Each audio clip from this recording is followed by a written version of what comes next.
नाज़रीन, आज का जो मौजू है वो बहुत सुलगता हुआ और एक जैसे कोई ज़ख्म अरसे से रिश्ता हो, बहुत अजियत और तकलीफ़ देता हो, वो मौजू कश्मीर का मौजू है। कश्मीर जिसे किसी मुग़ल फरमारवा ने जन्नत नज़ीर कहा था, उसे शायद नज़र लग गई और वो कश्मीर आज दर्द की तस्वीर है। उसका अंग अंग ज़ख्मी है और वो ज़ख्म सिर्फ़ कश्मीर तक महदूद नहीं है। कश्मीर चूँकि हमारे जस्द का भी हिस्सा है, हमारे जिस्म का भी हिस्सा है, वो हमारे दिल में धड़कता है।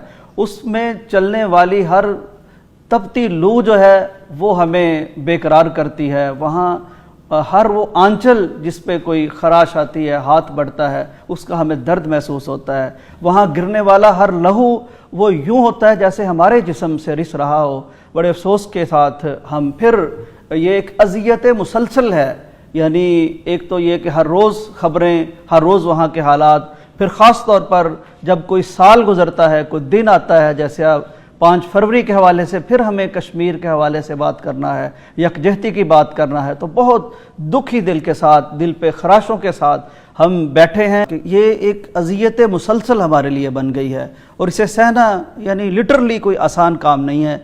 ये कोई ऐसा मौजू नहीं है कि सियासत का है, कोई जिस पे आराम से आप बात कर लें।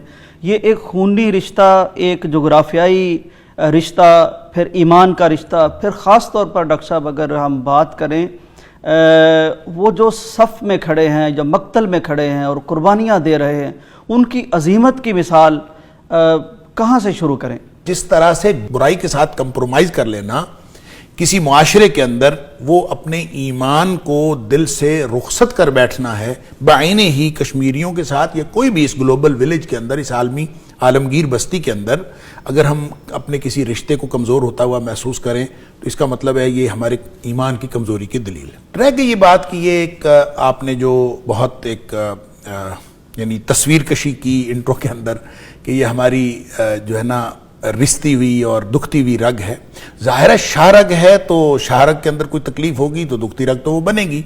और अगर हम उसको शाहरग समझते हैं और जैसा कि कायद-ए-आज़म अलैहिर्रहमा का ये कौल है कि पाकिस्तान की शाहरग है और पाकिस्तानियों ने उसको शाहरग ही समझा है, लिहाजा वहाँ अगर कोई तकलीफ हो रही है और हमारी शाहरग ज़ख्मी है तो उस ज़ख्म की तकलीफ और उसका दर्द तो हमें और उसकी शिद्दत का एहसास तो हमें होगा। वो तो जान पे बनी है, शाहरग है। लिहाजा इस तकलीफ को एक तरफ रखते हुए ये कभी जहन से बात महव नहीं होने देनी चाहिए कि हम मुसलमान हैं, ईमान रखते हैं और बड़े अजर जो होते हैं ना वो बड़ी आजमाइशों के बाद मिलते हैं। हर शख्स की आजमाइश उसके ईमान के बकदर होती है। जिस तरह का उनका ईमान होगा तो आप ये समझें कि अगर पाकिस्तान के ऊपर या पाकिस्तानियों के ऊपर या 58 इस्लामी मुल्कों के ऊपर कोई ऐसी बड़ी आजमाइश नहीं आई हुई जितनी कश्मीरियों के ऊपर है या फिर फ़लस्तीन के ऊपर है, तो समझ लीजिए कि वो ईमान के एतबार से हमसे बेहतर लोग कहाँ खड़े हैं। तो जब वो ईमान के एतबार से हमसे बेहतर लोग हैं तो हमारी यकजहती तो बनती है। अगर हमने अहले ईमान के साथ यकजहती नहीं करनी तो और किसके साथ करनी है? उनके साथ इजहार यकजहती करके हो सकता है कि ये इजहार यकजहती जो है वह क़यामत वाले दिन अल्लाह के यहाँ हमें सुरखरू कर दे।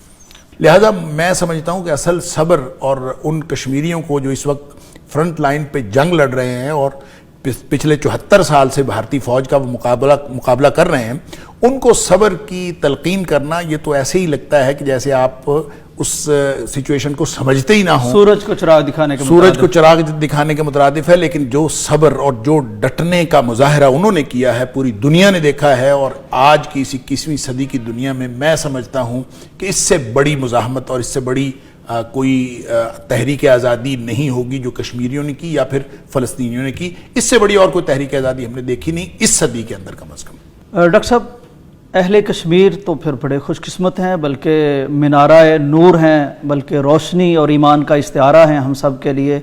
यानी एक है आदमी को तकलीफ़ में देख के तकलीफ़ होना और उस बंदे की अज़मत का, उसके ईमान का अंदाज़ा कीजिए जो मक्तल में खड़े हैं और वो सारा कुछ उनके साथ जो ख़बरों में हम देखते हैं, मतलब कुछ उनका महफूज नहीं है, ना उनके बच्चे, ना उनके जवान, ना उनकी ख़वातीन, ना उनके खेत, ना उनके खलियान, ना उनके सेब, ना उनका सब्ज़ा, कुछ भी। लेकिन इसके बावजूद वो इस कैफियत में हैं कि सारे कानूनी जो भी कुछ किया इंडिया ने ان کو ہرا سکے، ان کو پسپا کر سکے، ان کو شکست آشنا کر سکے یا ان کا morale ڈاؤن کر سکے، یہ انڈیا اب تک نہیں کر سکا۔ میں اس کو جب دیکھتا ہوں اس حالیہ تناظر میں تو میں محسوس کرتا ہوں کہ دنیا کی ساری طاقتیں مل کے، سارا اسلحہ اپنا لا کے، ساری معیشتیں لا کے افغانستان میں وہ ایک قبرستان بن گیا سپر طاقتوں کا، اور امریکہ کا حالیہ جو معاملہ ہے ان سب کو ماننا پڑا، شکست کا اعتراف کرنا پڑا۔ بہت بار ہم یہ کہتے ہیں کہ جی معیشت کا معاملہ ہے، فلاں معاملہ ہے، فلاں معاملہ ہے، اس لیے کشمیر پہ ہم اس طرح سے کر نہیں سکتے، دنیا ہمیں رسپانس نہیں دے رہی، لیکن میں یہ سمجھتا ہوں کہ اس صدی میں اپنی پوری معیشت کے ساتھ، اسلحے کے ساتھ، طاقت کے ساتھ، فوجوں کے ساتھ، عددی برتری کے ساتھ اور یونائٹڈ ہونے کے ساتھ وہ ہار گئے ہیں۔ کشمیری آج بھی اپنے موقف کے ساتھ ڈٹ کے کھڑے ہیں، اور جو ڈٹ کے کھڑا ہوتا ہے، جو ہار مانتا نہیں، وہ جیتتا ہوتا ہے۔ تو کشمیری جیت رہے ہیں، دنیا دیکھ رہی ہے۔